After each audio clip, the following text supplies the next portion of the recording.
আসসালামু আলাইকুম। এই যে পায়েস, আজকে আমরা ইফতার করলে করব পায়েস।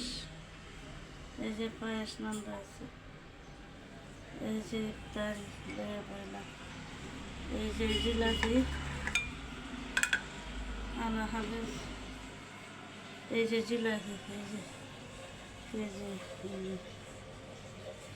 ইফতার। আলহামদুলিল্লাহ, দোয়াটা এই মতো দোয়া করাম। ইফতারি সব কিছু সাজা গেছে। আলহামদুলিল্লাহ, আল্লাহর নেমত, আল্লাহর দরবারে হাজার হাজার শুকরিয়া আদায় করি। আমিন। আল্লাহ, তোমার নেমত তুমি বাড়াইয়া দিও। ইফতারি তো কইয়া এখন আমরা ইফতারি খাবো। আলহামদুলিল্লাহ, সবাই সুস্থ থাকেন, ভালো থাকেন। সবার লাগে দোয়া করি, আপনারাও ভালো লাগবেন, ভালো থাকবেন, আমরা লাগে দোয়া করবেন। আল্লাহ যেন 30 রমজানের রোজা সবাই সুস্থভাবে পার করতে পারে। আমি